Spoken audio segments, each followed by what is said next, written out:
Miles of the suit. I'll speak from our perspective in the state of Texas. I think we're spending some $12 million a month on border security. We're also, I think the numbers are just out in Harris County, some 3,000 additional students from Central America that have been absorbed into their schools. The cost to the people of the state of Texas is an extraordinary amount of money that this president is exacerbating with his announcement that he's going to allow for this executive order. Is it going to cost the state of Texas money? No, I don't know it. I mean, I don't think it. I know it. Sounds like you're going to file suit. I would think that there's probably a very real. This could be the state of Texas versus the president of the United States versus the U.S. government. Greg Abbott is the new incoming governor of Texas, who, by the way, is going to be just a fabulous governor. His job description over the last 6 years, when he was asked, what do you do? He said, I go to the office, I sue Obama, and I go home. You believe the state of Texas will have... I think that's where the president really misses it.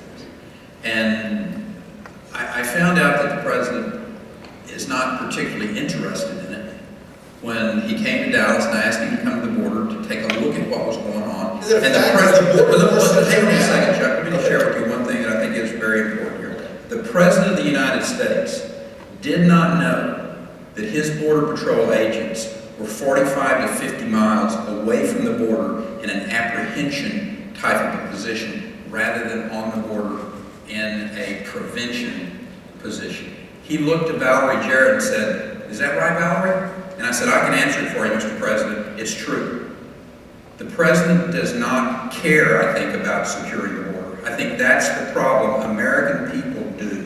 And until he sends a clear message, Congress sends a clear message that we're going to secure the border, he is wasting his time, and I think the American people know it's a waste of time. Let me just say, one of my pet peeves is I hear secure the border. Give me a metric that tells you what's the metric. Will you come to the border? I'll show you. No, but what's the metric? You're going to give me the same answer the president is. What's the metric?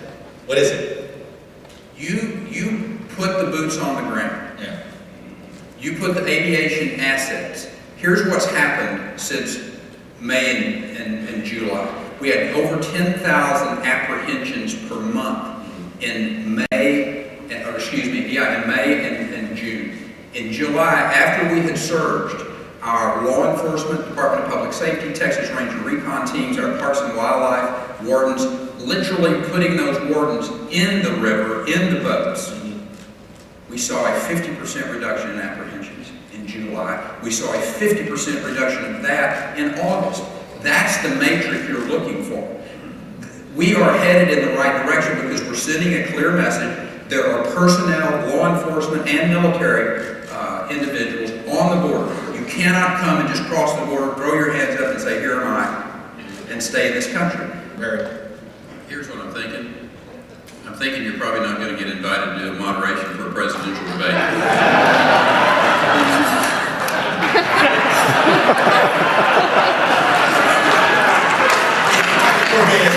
In all seriousness, immigration's not an issue. And I understand that. I said, why would they have Chuck Todd, not George Will? I mean, what's the story? Listen, there already is a path to citizenship in this country. And I would suggest to you that it doesn't need to be changed. So if you want to be a citizen, go get in the line and pay the dues and pay the time, just like everybody else has done that came